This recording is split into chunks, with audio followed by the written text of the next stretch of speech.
I was like, wait, are you serious? You're not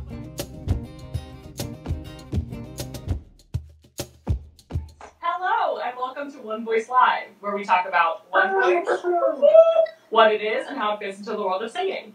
I'm your host, Alex Zeto, and I'm joined again by Jackson Perrin, certified One Voice coach. That's me! Jackson, welcome back!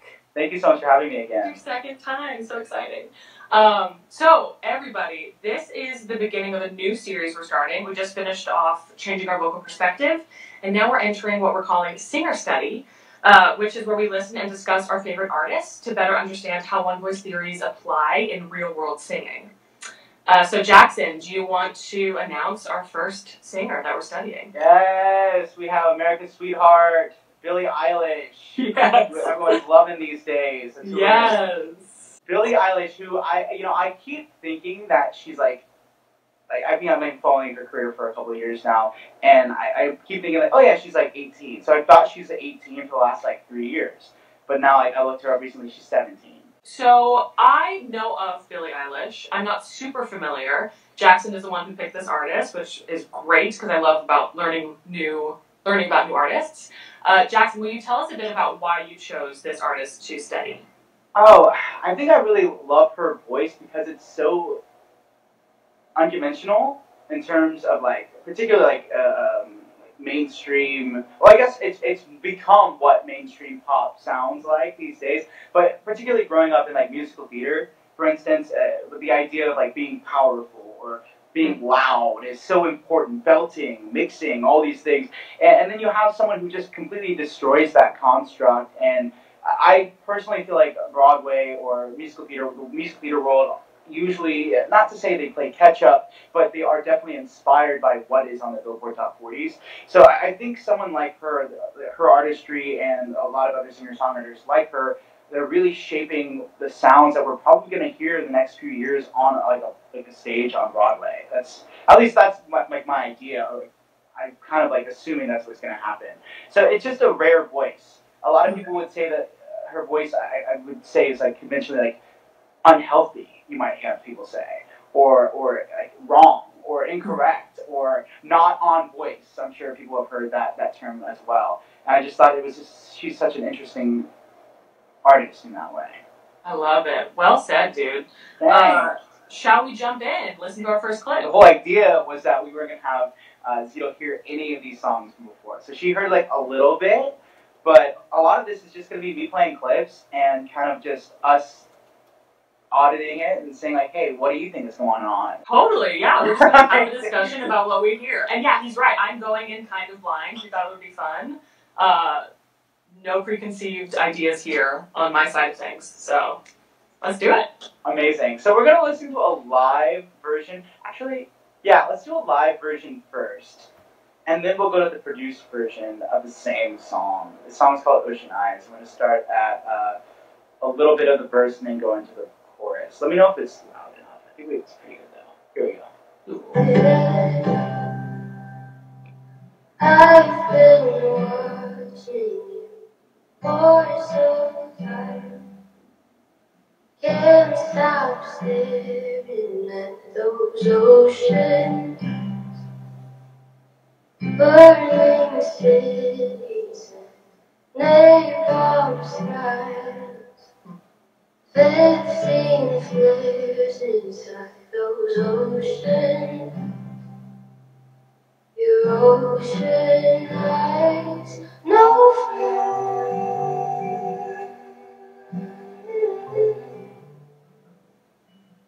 You even know how to make me cry when you give me those ocean eyes. I'm scared.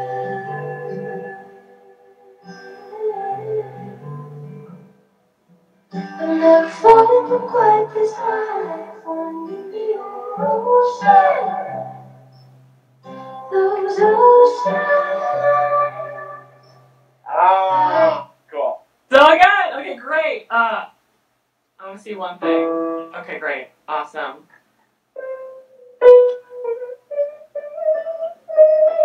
Cool. Tops out an E5, right?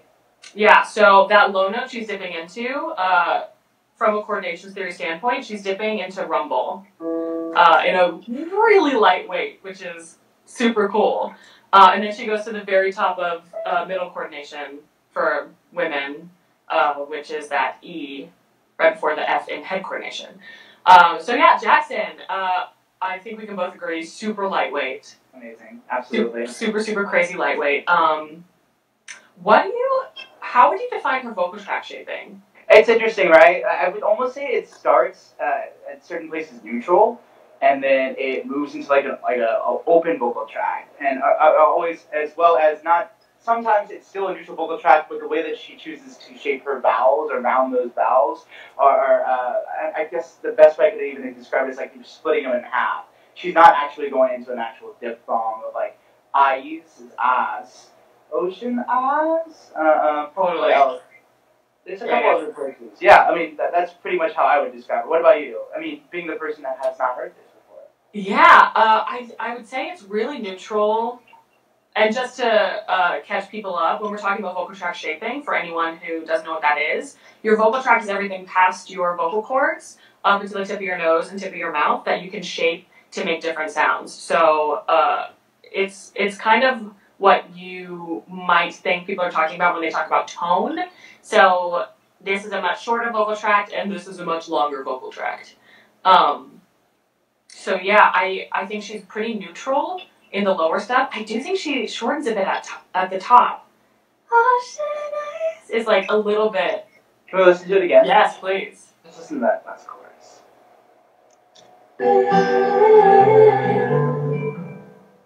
I'm never falling from quite this high.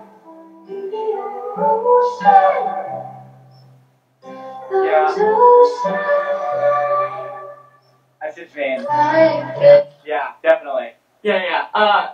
Her weight is so effective for this. Talk a little bit about what you're hearing weight-wise, Jackson. I mean, it's absolutely in the lightweight area the entire time. I love the fact I hadn't even went through the fact that what coordination she dips down into. I had no idea it was rumble. That's what's so impressive about her voice. It almost is associated the whole time. Someone could be like, oh, it sounds like she sings high the entire time because of how weak it is, which is, it's not weak. It is just a choice that she's chosen to sing. I guess you have words outside of the world of one voice like falsetto, which is as what we would describe as very much a quality of sound, which would be a lightweight with sometimes associated with men a larger vocal tract. So a lightweight with a larger vocal tract is associated with singing high. So when then you have somebody like her maintaining a lightweight all the way down in the lower parts of her voice, parts of her newer coordinations, lower coordinations like chest and rumble, it gives this effect that it's not actually changing frequencies, but absolutely is, because I don't know if this is not one voice theory, but different frequencies shaking different chakras in your body and things like that. We're obviously having an emotional reaction from those different places. Even though, so she is singing through a lot of different octaves, a lot of different coordinations, but never actually changing the weight, which is just so impressive and a testament to her control. Yeah, it's so cool. Just for context, that note is yeah, which is in a female's voice, a very low note.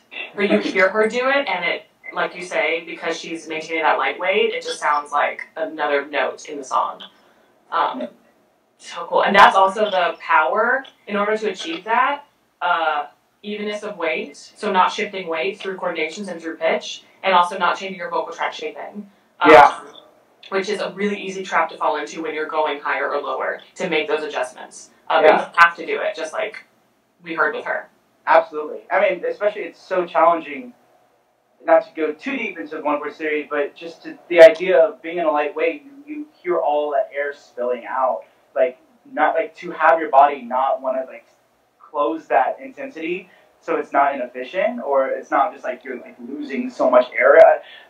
It's just a challenge. It's such a challenge to have that. You would think that most of the time as you go higher, it would force itself to get heavier. Yeah, and you saying that reminds me just that this is such a lightweight, and any musical theater singer who is trained to be on stage, if this sound comes out, it's wrong. We're doing something bad. but it's not wrong or bad at all. It's just another choice that is rarely what we call upon in the musical theater world. Yeah. But in order, if you were to sing this song in a mid to heavyweight, it would sound completely different and give a totally different vibe than what Billie's doing. I mean, it'd be cool. It'd be cool, but it would just be different. Yes, totally different. Just thinking about that. Yeah, and also, of course, to zoom in on like the production, even though it's a live version, you can hear all that reverb that she has on there, and she has a microphone, no joke, like through a shotgun microphone, literally 3 inches away from her mouth. Like that's a huge part of it too. I mean, just goes back to what you're saying about musical theater versus pop, or really just context. Remember, like the whole idea when Michael introduced One Voice to us is it depends like what you want, what style you want to go into. Like one day you might want to wear a leather jacket and go onto a rock stage. One day you might want to wear a tux and go onto the same stage but do jazz crooning. It just depends on what you want. It's the options that we're looking for. It's not necessarily right or wrong. Jackson, what do you find that reverb does for a singer? A couple things on stage, like in real time, it helps one stay on pitch. So like, because I mean, you can hear it bouncing back to you. It's kind of like being in an echoey room. You can kind of like audit and make sure you're on pitch. If you really want to zoom in on weight, that you're in the weight that you've chosen that you want to have, and also helps with volume as well as controlling that too. Now, for an audience perspective, it gives the effect that they're in a large like chapel. That's really what that effect does. I don't know more than that. Then like, it just gives an echoey kind of vibe. Which more bang for your buck, honestly. If you take something that's light and quiet, and then you just drop it into like a well, dropping a penny in a well, and it's bouncing back up at you. That sound's going to be so much louder because of how much reverb is in there. Nice. Amazing. Yeah, I think that is a good transition to this next song, though. That I think we can come back to the the production recording of that, because I feel like what we were just talking about kind of just accentuated with this one that I'm going to play right now. Is it cool if I share? Please. Amazing. Oh, and the person that she's singing with, I'm sure you Billie Eilish fans out there will know this, that's her brother. So don't get too distracted by the harmonies. She's not doing 2 things that we're playing the same track. That's not her singing underneath. Yeah, I'm distracted by him. He's really great. Oh, he's just so good. I'm so distracted. I really am. I was like, alright, here we go. No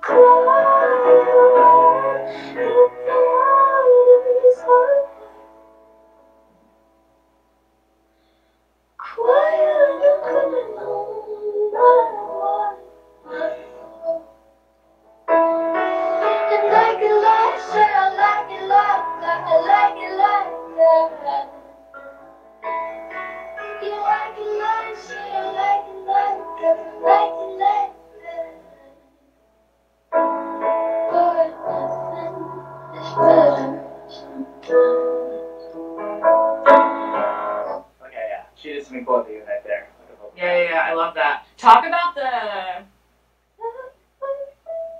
So same top note as she did in the last song, but in this one she doesn't quite pre-pitch. I don't know if this is the recording. So she has so much live material out there. There's some that's like, she's like, pardon me, I just woke up. Like she literally had gotten off of a plane, like somewhere else, and like literally had to sing right off the plane, right off the jet, and then do a live performance. I think this is a different recording, so it happens a couple different times. But I mean, as far as we know, when there is just no sound, the chords may or may not be touching, but at the end of the day, they're not vibrating. So because they're not vibrating, there is no sound. Yeah. I feel like I'm being tested. That's right, right?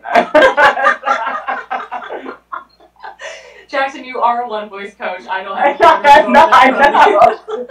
the way you asked it was like, oh my god, I mean, challenge, but on the spot. No, I find it so interesting. And again, like in musical theater context, if that happened, people would be like, oh dear, like totally damage or inefficient or unsupported, like all these things. But in this, like, you get to that note and you just like feel gutted. Yeah. In this really cool way. Absolutely. So that's just a great example of something that might be wrong in one world is totally usable in musical storytelling in another. Yeah. She's doing some cool non-vocal chord textures in here. I don't think it's false folds.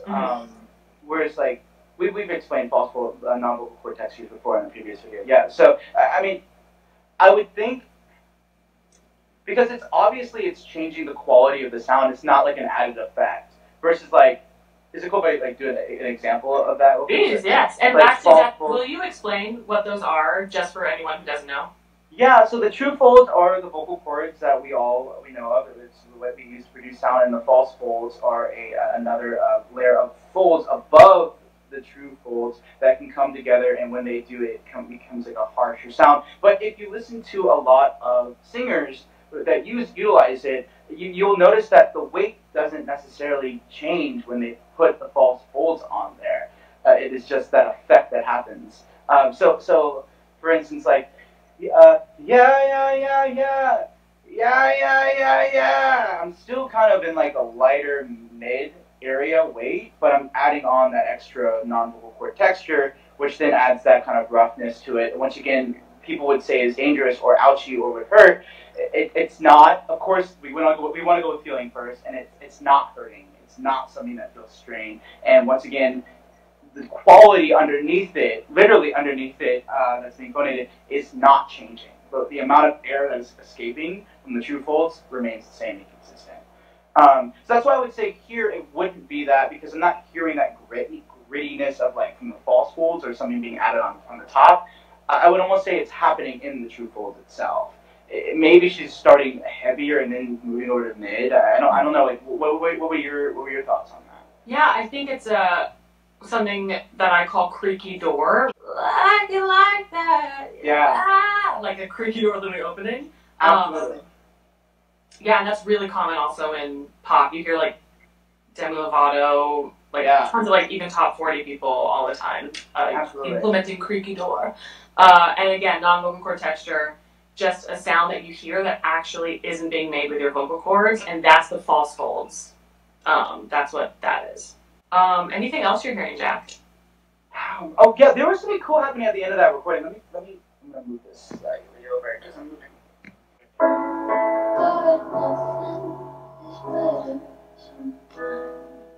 It's the track that I'm so interested in. We both said goodbye.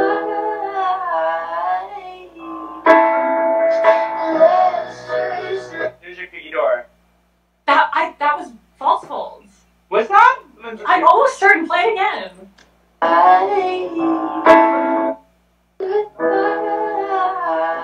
Oh, okay, yes, I did.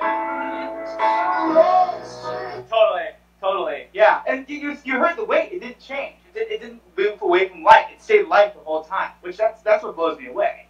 Yeah, you just hear this like on top of the exact same weight. So. I love that. And yeah, what she does with her vowels, I love that. It's so, I don't know, it's like, I'm always afraid to use the word innovative because like it's been done before, you know. Like but it reminds me of just like what crooners do to their vowels, like how they like shape, like sing through them, and like every single part of like that diphthong is present. Whereas like with her, it's like it doesn't even. Yeah, give an example of what she does. I love you like that. It's just a whole nother world of vowel shapes. It's not anything to do with. You're right. Like you were talking about earlier about the tract. You said that it was neutral, and I agree. It's pretty neutral the entire time. It doesn't actually open up. But what I'm getting tricked of is like her mouth, her jaw is opening up around it, and it's given this like kind of like peanut butter stuck in her like mouth vibe, which then gives us another like interesting vocal tract quality there. But front of vocal tract quality, not back vocal tract quality. Yeah, totally. Yeah, it's just the way she's saying her vowels is not how we would ever say them. Exactly. That's super. Is there an example of something she does just to bring this home? Yeah, I mean it was right there. I think I love you like it's lovely like that. Grateful, but nothing is better sometimes. You hear that instead of sometimes. Like it's so weird. I love it. I know, it's so strange. That's the thing. It's like that. I mean, I love how this is kind of the conversation that has been like the main course of this whole talk, which is like what's right in other places or what's wrong in other places. It just really depends where you are, like what club you're going to that night, really. Yes, totally. I love that being like the huge course of this conversation because it's so true. You'd be told like that is so that's weird. That's wrong. You got to make sure that the lyricist is respected and that their words are heard and understood. That's what probably you'd hear in musical theater. Whereas like in here, like she wrote these lyrics, or her and her brother, and also the people that she writes with. I actually, not to go too far off topic, I believe she writes the lyrics, and her brother is the one who does all the music underneath it. Oh, very cool. But she kind of gets to create her own idiosyncrasies because it's her music, and she doesn't worry about it. But at the same time, can't we pull some of that into musical theater? Isn't it appropriate sometimes, or when you're given the permission, or when you give them the choice and they like it, suddenly it's right? Does that make sense? Completely, yes. There are all these rules until someone comes along and is allowed to do something else, and then the rules change. Yeah. Yeah, I mean, I was working on Defying Gravity with Michael a few weeks ago, and I was doing these really stark contrasts between a heavyweight and then a really extreme lightweight, like very much as light as Billie Eilish is doing in these songs. Wow. And it totally worked for that moment. Absolutely. And that's the thing, it's like you're mixing the expectation people have of that track, but at the same time, you're also introducing contemporary style and qualities into something that is, 20 years old. Like we gotta understand that. Well, 2001. 2001, right? No, yeah, I was just like, whoa, what is time? But yeah. Yeah, exactly. So things do change. I could go on a rant about that. I was just trying a couple of different items that popped in my head from that. But yeah. What would you tell a student if they were like, I'm really trying to like channel Billie Eilish? Like, what choices can I play with? It's a great question. I'd probably start at like lightweight. Can they sing consistently through each coordination in a lightweight quality?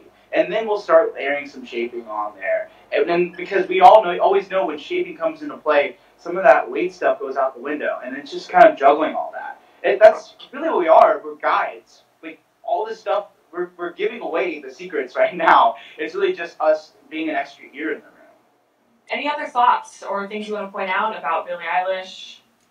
No, I mean, I feel like it's just really passionate about giving people permission to, especially when you hear someone like her who's as commercially successful as her, just sound weird. Make weird noises. Make weird noises and see where it fits in your own writing and writing that currently exists that you sing for covers for fun.